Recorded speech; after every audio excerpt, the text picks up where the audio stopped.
한창의 김정혁입니다. 이번 행사 3일간 진행되었는데요. 오늘 마지막 날이고 또 오늘 컨퍼런스 마지막 발표자로 되어서 참석한 것 자체도 영광인데 마무리해서 개인적으로 기쁩니다. 오늘 제가 준비한 자료는 오늘 이번 주 화요일 날 제가 부산에 잠깐 갔습니다.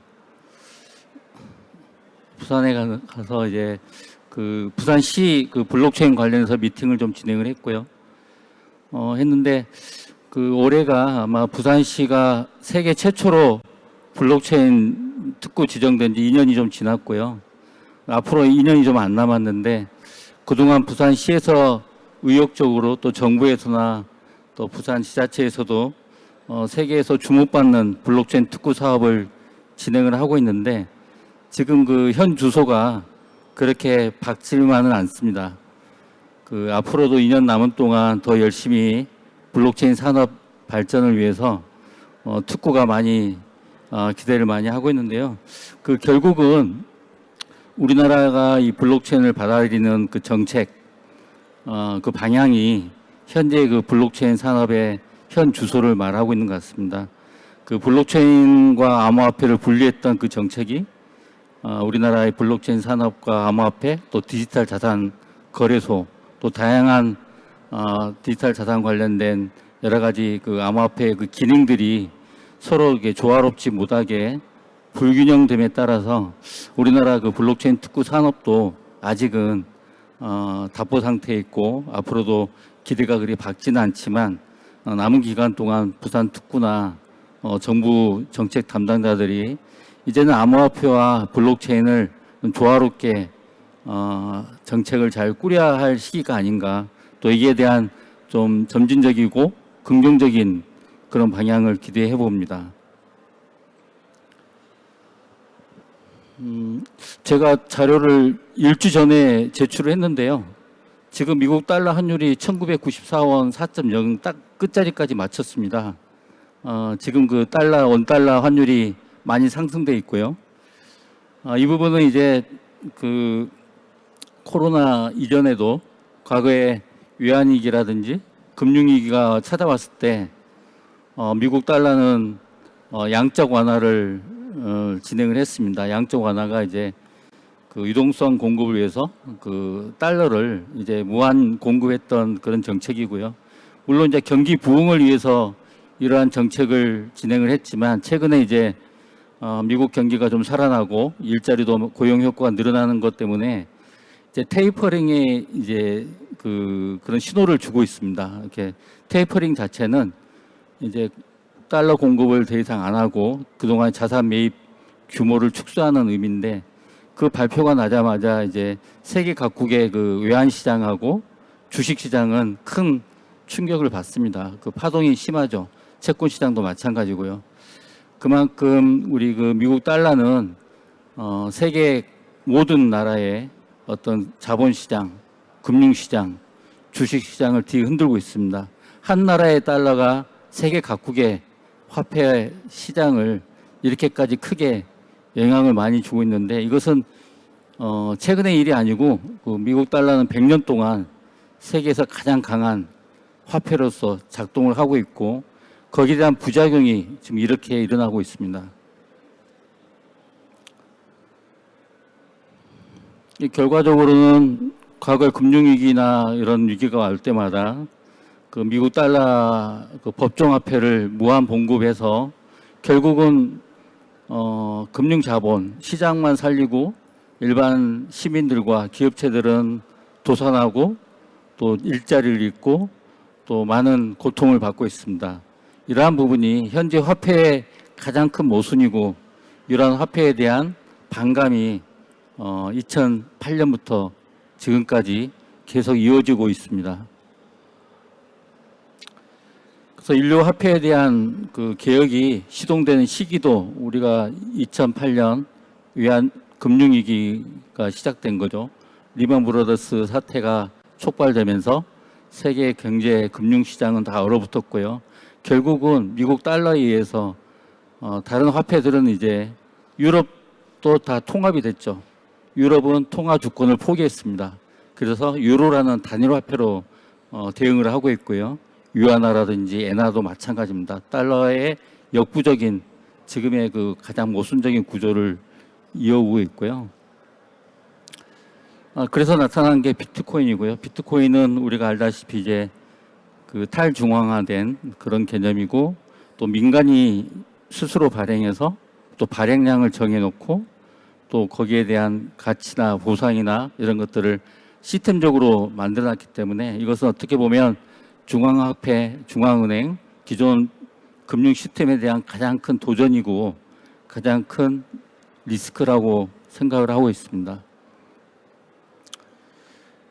이더리움은 비트코인의 한계를 넘어섰죠. 예, 그 디센트럴라이즈드 애플리케이션이라는 D앱을 만들고 스마트 컨트랙을 만들어서 비즈니스에 어떤 창출하기 위한, 그래서 비트코인에서 나와서 만든 게 이더리움입니다.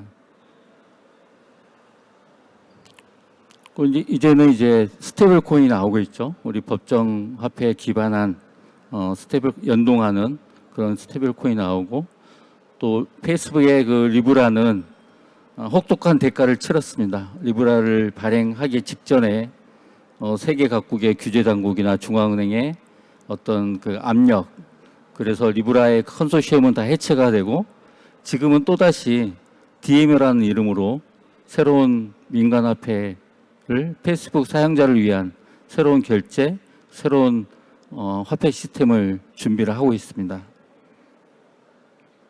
우리나라도 마찬가지죠. 우리나라도 지금 최근에 9월 24일 날 가상자산 그 거래 신고가 마감이 됐고요. 특정금융거래정보법이 시행이 돼서 우리나라도 이제 제도권에서 이런 암호자산이 취급이 되고 거래가 되고 유통이 되는 그런 시대가 이제 진입을 했습니다. 암호화폐가 가장 이제 우리가 인상 깊었던 시기는 이제 2013년이죠. 키프러스라는 나라가 구제금융을 받을 때, 그 구제금융을 받고자 했던 그 나라는 세계 각국의 조세 피난처였습니다. 구제금융을 받을 때 구제금융 받는 대신에 예금의 10%, 30%를 세금으로 이제 반납을 해야 되는 그런 상황을 맞이하자 세계 각국의 그 조세 피난을 했던 사람들, 국가들, 그 현지 국민들은 이제 화폐를 버리고 비트코인에 투자를 하기 시작합니다. 이때가 비트코인이 가장 이제 세계 각국의 이름을 알렸던 시기가 2013년이고요. 그리고 또 우리 그 지하 경제에서도 가장 큰 혁명이 일어납니다. 이게 우리 그 일상의 그 금융 시장이 아니라 지하 경제에서도 비트코인이 곽광받고 가장 관심받고 했던 시기가 실크로드라는 그 다크웹 사이트군요. 여기서도 비트코인의 위력을 발휘하고 암호화폐가 갖고 있던 보안성보다는 익명성을 기반으로 해서 이 화폐의 존재를 알리기 시작합니다. 이러던 것이 이제 비트코인의 관심과 블록체인에 대한 어떤 그 여러 가지 보안성, 이러한 것들 때문에 세계 각국도 검토를 하게 되지만 가장 먼저 도입한 나라가 일본도 있고, 물론 뭐 다른 스웨덴도 있긴 하지만 법적으로 공적으로 화폐로 인정한, 법정 화폐가 아닌 계산 화폐로 인정한 나라가 2017년에 독일입니다. 그 다음으로는 이제 베네수엘라가 있습니다. 베네수엘라는 세계 석유 매장량이 1위입니다. 그리고 중남미에서 한때는 가장 잘 사는 부국이었죠. 근데 커피 한 잔이 3,000원 하던 게 150만 원까지 올라갑니다.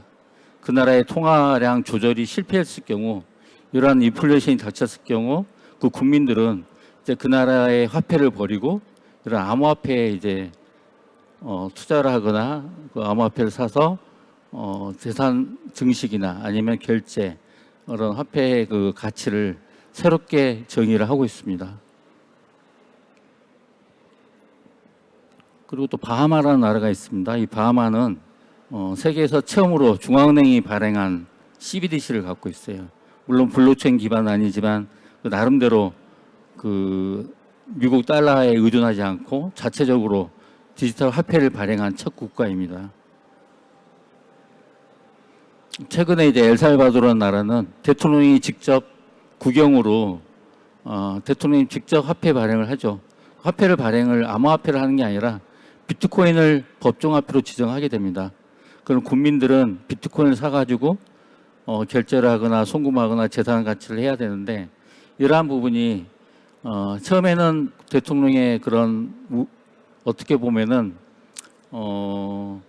다른 정치적인 뜻도 있긴 하지만 한 치 앞을 못 알아보는 그런 정책이었죠. 그래서 그 한 치 앞을 못 보는 이런 대통령의 그 결정은 국민들은 오히려 비트코인을 법정화폐로 받아들인 다음에 더 큰 고통을 받고 있습니다. 그 가맹점에서도 비트코인을 결제했을 때 수수료라든지 가격의 급변동 이러한 부분에 대한 전혀 고려나 대책이나 안전장치가 없이 받아들이고 나서 이 비트코인을 법정화폐 썼을 경우 또 미국 해외에 가서도 이걸 과연 사용할 수 있을지 이러한 부분에 여러 가지 대책이 없었기 때문에 오히려 성급한 비트코인의 법정화폐 도입은 오히려 독이 되었다고 볼 수 있습니다.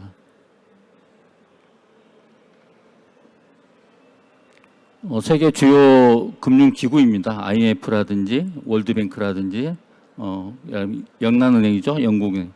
이런 데는 비트코인이라는 암호화폐 이 자체를 뭐 모든 중앙은행은 마찬가지입니다.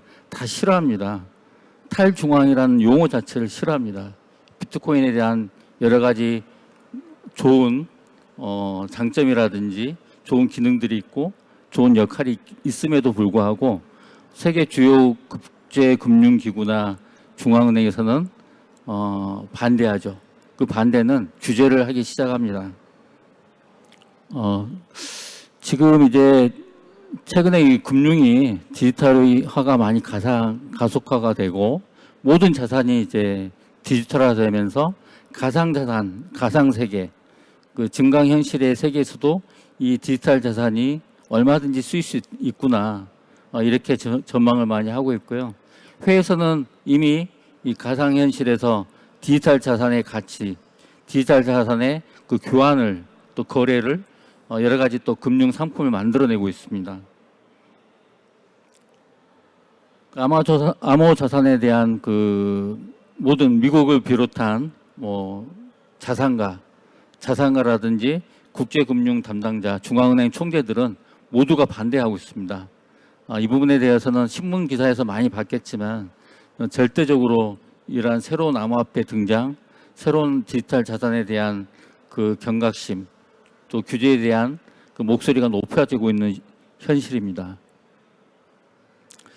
그럼에도 이 비트코인과 이더리움은 어떻게 보면 기축 코인이라고 하죠.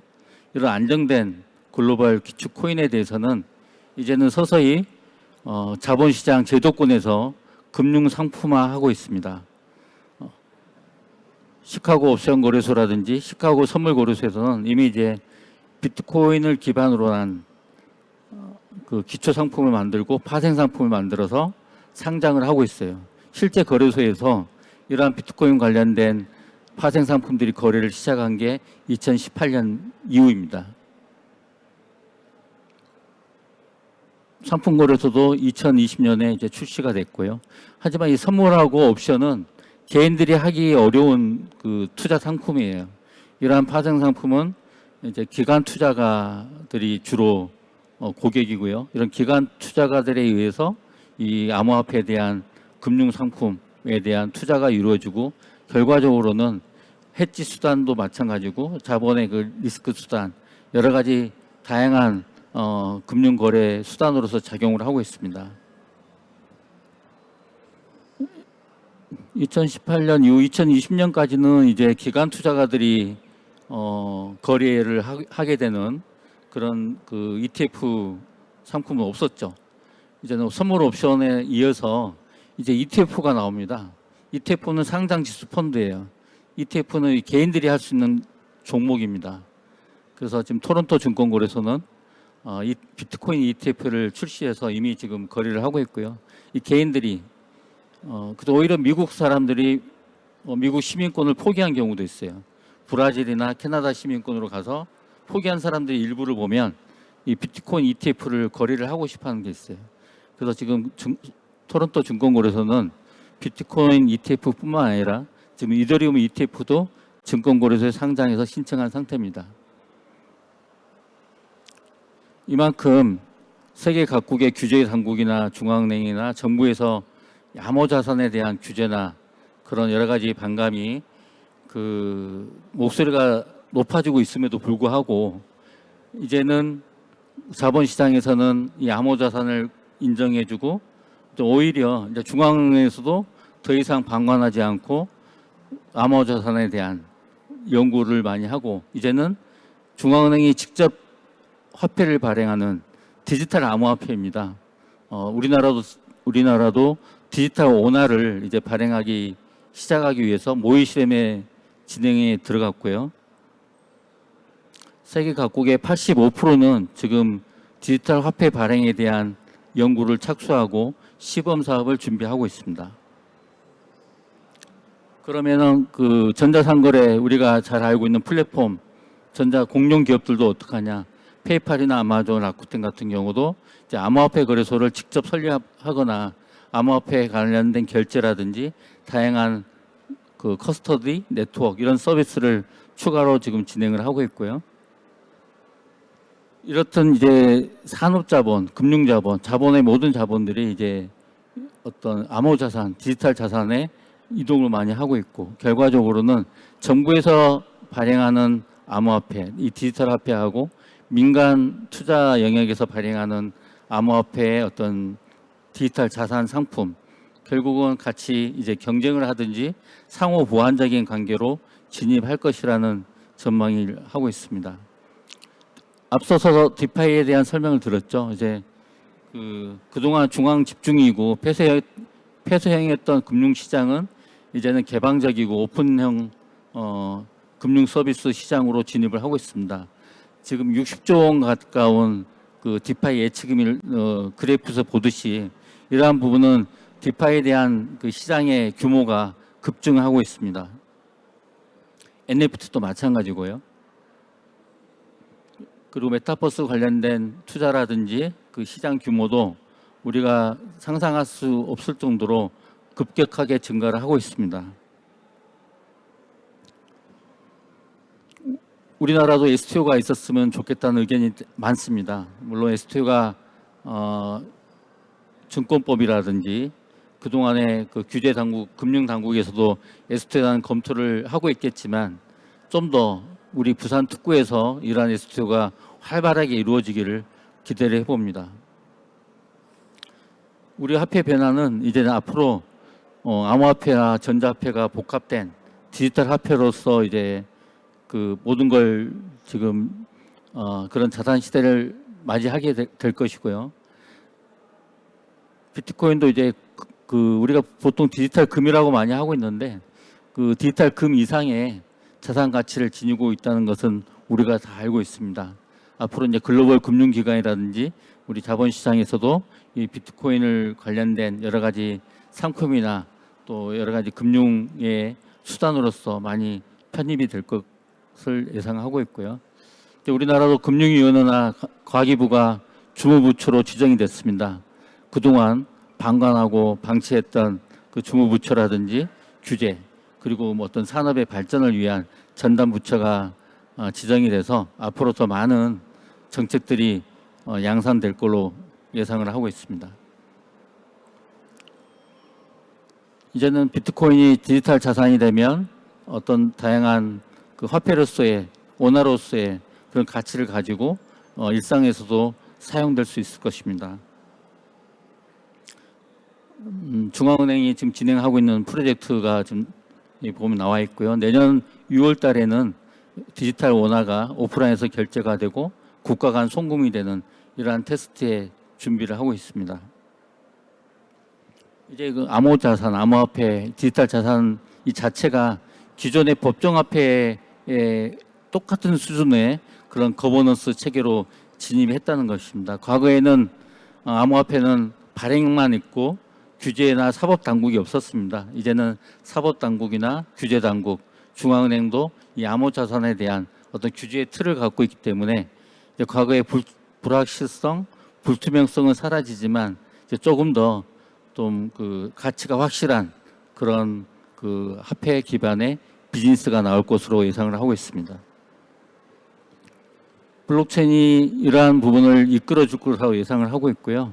우리가 갖고 있는 모든 자산, 실물 자산, 용역이라든지 어떤 모든 대가에 대한 그런 자산들까지도 이제는 디지털화되고, 그런 디지털한 것은 우리가 갖고 있는 그 세계 글로벌 플랫폼에서도 그게 교환이나 거래로나 화폐 수의 가치 척도로서 이용이 될 것입니다.